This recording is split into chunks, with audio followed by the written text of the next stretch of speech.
राम राम राम।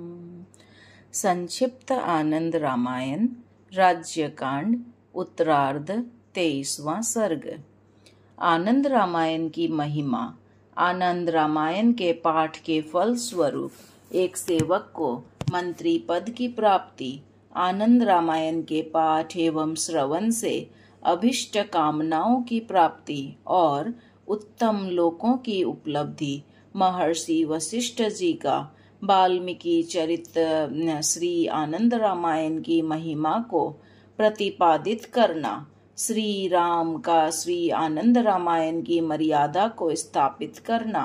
श्री रामदास बोले, समस्त लोकों के द्वारा वंदनीय चरण कमलों वाले श्री राम, देवी जानकी जी, लक्ष्मण आदि भाइयों तथा लव कुश आदि पुत्रों के साथ धर्माचरण पूर्वक राज्य संचालन कर रहे थे। उन्हीं दिनों की बात है। एक दिन उनका एक सेवक अयोध्यापुरी में श्री राम के पास आया और उसने रघुनायक श्री राम को प्रणाम करके कहा, हे कमल नयन श्री राम, अब मैं आपकी सेवा न करके तपश्चर्या करना चाहता हूँ, अतः इसके लिए आप मुझे आज्ञा प्रदान करें। मैं अपने घर जाना चाहता हूँ। श्री राम ने जैसी तुम्हारी इच्छा कहकर उसे जाने की आज्ञा प्रदान की और वह सेवक अपने घर चला आया।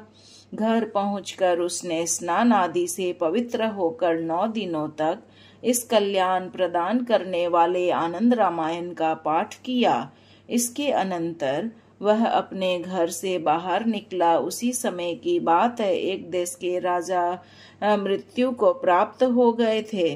तब राजा को मृत जानकर और उसके पुत्र को अभी बाल्य अवस्था में देखकर पूर्ववासी लोग किसी अन्य व्यक्ति को उस बालक के रक्षार्थ मंत्री बनाना चाहते थे। तब वे लोग आपस में यह मंत्रणा करने लगे कि अमुक व्यक्ति मंत्री बनाने के योग्य है, तो दूसरे लोग कहने लगे कि नहीं नहीं, यह ठीक व्यक्ति नहीं है, यह दुष्ट प्रकृति का है। इस प्रकार वे आपस में विवाद कर ही रहे थे कि उन सभी ने फिर एक मत से यह निश्चय किया कि राजा की हथिनी अपनी सूंड में ली हुई माला को जिस व्यक्ति के गले में डाल दे, उसे ही मंत्री बना दिया जाए।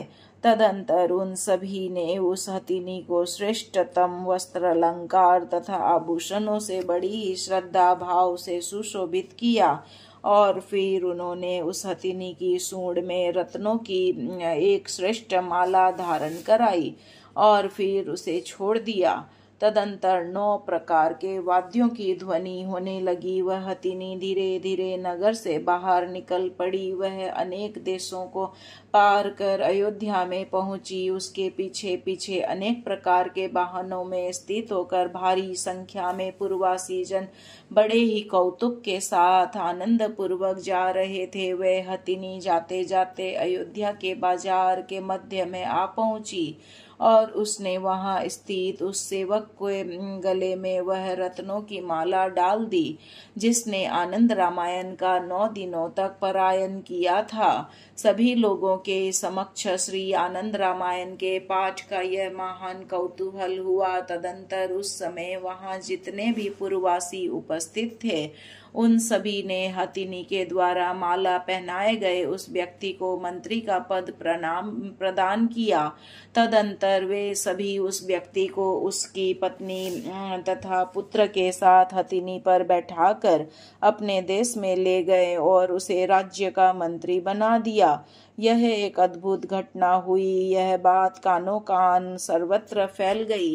तब अयोध्या राज्य के तथा अन्य देशों के भी दूतों ने राज सेवा करना छोड़ दिया और वे प्रसन्नता पूर्वक अपने अपने घरों में वापस आ गए और पहुंचकर उनमें से किन्हीं किन्हीं ने आनंद रामायण का पारायण प्रारंभ कर दिया। कुछ आनंद रामायण की मंगलकारिणी पवित्र कथा का श्रवण करने लगे तथा कुछ ने उसका पाठ करना शुरू कर दिया और कुछ सेवक आनंद रामायण का जगह जगह कीर्तन करने लगे तथा कुछ ने आनंद रामायण में चित्त रमा होने से उसका व्याख्यान देना भी प्रारंभ कर दिया। इस प्रकार से संसार में आनंद रामायण का पाठ आदि करने वाले लोगों की संख्या अत्यधिक हो गई। इसका परिणाम यह हुआ कि किसी को धन की प्राप्ति हुई, किसी ने महान संपदा प्राप्त की, किसी को राजपद प्राप्त हुआ, किसी ने सुंदर भवन प्राप्त किया, कोई ग्राम का अधिपति बन गया, किसी ने उत्तम कृषि संपदा प्राप्त की, किसी को अत्यंत उत्तम आजीविका प्राप्त हो गई, किसी को मनोहर देवलोक प्राप्त हुआ, किसी को पाताल लोक का स्वामित्व प्राप्त हुआ, किसी को विविध शुभ लोकों की प्राप्ति हुई, कुछ को सूर्य पद तथा किसी को मनोरम स्वर्ग लोक प्राप्त हुआ, कुछ को देवराज इंद्र का पद प्राप्त हुआ, कुछ अग्नि लोक में गए, कुछ लोगों को धर्मराज का लोक प्राप्त हुआ तो किसी को नृत्य लोक प्राप्त, किसी को वरुण लोक, किसी को वायु लोक, किसी को कुबेर लोक और किसी को ईशान लोक की प्राप्ति हुई। इस प्रकार से आनंद रामायण के प्रभाव से दूतों को मनोविलासित पदार्थों की प्राप्ति हुई। यह एक महान अद्भुत बात हुई। कुछ दूत चंद्र लोक में गए, किसी को ध्रुव पद प्राप्त हुआ, कोई ब्रह्म लोक में गए और किसी को भगवत धाम वैकुंठ प्राप्त हुआ। इस प्रकार से आनंद रामायण के पाठ तथा श्रवण आदि से जिस जिस दूत को जैसा पुण्य फल प्राप्त हुआ उसकी वैसी ही सद्गति भी हुई। उस समय कोई भी किसी भी देश देशांतर में किसी का दूत या सेवक नहीं बचा रहा, सबको शुभ गति प्राप्त हुई। एक बार की बात है, देश देशांतरों के बहुत से श्रेष्ठ राजा श्री राम जी का दर्शन करने के लिए उनके समीप आने को उत्सुक थे। तब उस समय उन्होंने अपनी अपनी सेना के सैनिकों को साथ में चलने के लिए बुलाना चाहा, किंतु उन सभी को कहीं कोई सैनिक सेवक आदि दृष्टि में नहीं आए। ओह, यह क्या हो गया। इस प्रकार कहते हुए अत्यंत आश्चर्यचकित मन वाले वे राजा अपने मित्रों तथा पुत्रों आदि को लेकर श्री राम से मिलने चले। उन सभी राजाओं के अयोध्या आगमन का समाचार जानने के साथ ही जब श्री राम जी ने अपने राज्य से सेवकों के चल जाने की बात भी जानी तो वे हंस पड़े और उन्होंने अपने गुरु महर्षि वशिष्ठ जी को आदर पूर्वक बुलवाया और उनसे पूछा, हे गुरु, मेरी तथा अन्य राजाओं की सेना का क्या हुआ? वे सभी सैनिक कहाँ चले गए? इसे आप विस्तार पूर्वक बताने की कृपा करें। श्री राम की बात सुनकर गुरु वशिष्ठ जी क्षण भर के लिए ध्यान मग्न हो गए। तदंतर उन्होंने सभा में विराजमान श्री राम जी से हंसते हुए कहा, हे राम, हे श्री राम, आप तो सब कुछ जानते ही हैं, फिर भी आप मुझसे पूछते हैं तो मैं सब कुछ आपको बताता हूँ। हे रघुनंदन, पूर्व काल में महर्षि वाल्मीकि जी ने 100 करोड़ श्लोकों में आपके पावन रामचरित्र का वर्णन किया है। उसके मध्य में 9 करोड़ वाला श्री आनंद रामायण चरित्र है। उसी आनंद रामायण के पाठ एवं श्रवण आदि के पुण्य प्रभाव से सभी सेनाओं में से कुछ सैनिक तो आपके परम धाम को प्राप्त हो गए हैं और बहुत से दूसरे लोक में चले गए हैं। हे रघुकुल कुलोद्भव श्री राम, 9 कांडों वाले उस रमणीय और अत्यंत आनंद प्रदान करने वाले श्री आनंद रामायण के पाठ और श्रवण आदि का ही यह परिणाम है कि इसी कारण वे दूत भी मुक्ति के भागी बन गए हैं। हे श्री राम, इस आनंद रामायण के प्रथम कांड सार कांड के श्रवण से व्यक्ति संसार सागर से पार हो जाता है। यात्रा कांड के श्रवण से मानवों को पुण्य तीर्थों की यात्रा का सौभाग्य प्राप्त होता है। याग कांड के श्रवण से महान यज्ञों से होने वाले पुण्य फल की प्राप्ति होती है।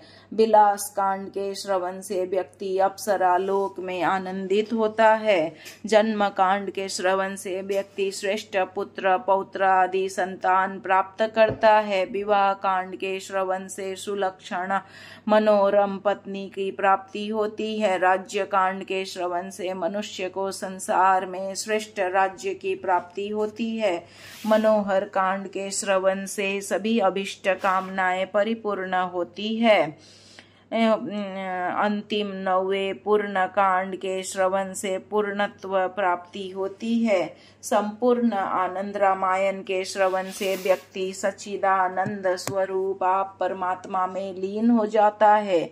वशिष्ठ जी ने कहा, हे रघुत्तम श्री राम, आपने जो पूछा था वह सब मैंने बता दिया है। अब आगे आपकी जैसी इच्छा हो वैसा करें। श्री रामदास बोले, हे विष्णुदास, सभी राजाओं के समक्ष महर्षि वशिष्ठ श्री राम से इस प्रकार कह ही रहे थे कि उतने ही समय में पृथ्वी पर जो घटनाएं घटी उन्हें मैं विस्तार से बताता हूँ, तुम सुनो। दूतों की इस प्रकार की उत्तम गति को देखकर विविध देशों में रहने वाले जो व्यक्ति थे वे भी उस समय श्री आनंद रामायण के पाठ श्रवण कीर्तन आदि के करने से अनेक विमानों में विराजमान होकर उत्तम स्वर्ग लोक को चले गए। अपना यम लोक जन शून्य देखकर धर्मराज ब्रह्मा को साथ लेकर कैलाश पर्वत पर भगवान शंकर के पास पहुँचे और उन्होंने सारा वृत्तांत निवेदित किया। यह सुनकर भगवान शिव हंसने लगे और फिर वे धर्मराज ब्रह्मा जी तथा पार्वती को साथ लेकर और सभी देवताओं से घिरे वृषभ नंदी पर विराजमान होकर साकेतपुरी में आए। भगवान शिव को आया जानकर रघुत्तम श्री राम अपने सिंहासन से शीघ्र उठ खड़े हुए और एक दिव्य सिंहासन पर भगवान शिव पार्वती को विराजमान कर उन्होंने सीता के साथ भली भांति उनकी पूजा संपन्न की। साथ ही ब्रह्मा जी देवताओं एवं धर्मराज का भी पूजन किया। तदंतर ब्रह्मा जी श्री राम जी से बोले, हे राम, हे कमल नयन, इन धर्मराज की ओर देखिए, यह सब प्रकार के उद्यम से रहित हो गए हैं। आनंद रामायण के श्रवण पाठ आदि के पुण्य फल से धर्मराज की नगरी संयमनी सूनी हो गई है। संपूर्ण भूमंडल भी खाली हो गया है। अब स्वर्ग लोक में रहने के लिए थोड़ा सा भी स्थान बचा नहीं रह गया है। सभी लोग स्वर्ग लोक में निवास करने लग गए हैं। अब आगे क्या होगा, इस पर आप कुछ विचार करें। ब्रह्मा जी की यह बात सुनकर रघुत्तम श्री राम ने शत्रुघ्न को महर्षि वाल्मीकि जी के पास भेजा।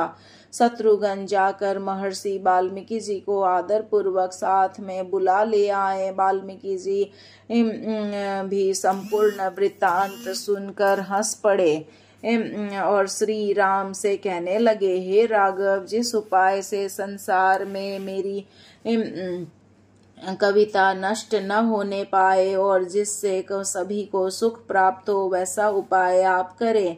ठीक है, ऐसा ही होगा, कहकर श्री राम कहने लगे, 7 जन्मों तक मेरी आराधना करने से जिस व्यक्ति को पुण्य फल की प्राप्ति होगी उसी व्यक्ति की रुचि आनंद रामायण की कथा में होगी, अन्य सभी की किसी प्रकार भी नहीं होगी।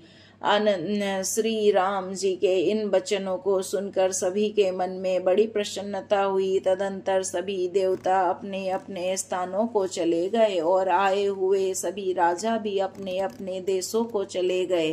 हे विष्णुदास, तब से लेकर 100 करोड़ श्लोकों वाले भगवान शिव द्वारा कथित शुभ आनंद नामक रामायण को जानने वाला कहीं कोई बिरला मनुष्य ही हुआ है और होगा। द्वापर और कलयुग में सभी लोग इसे नहीं जान पाएंगे। जिनका 7 जन्मों का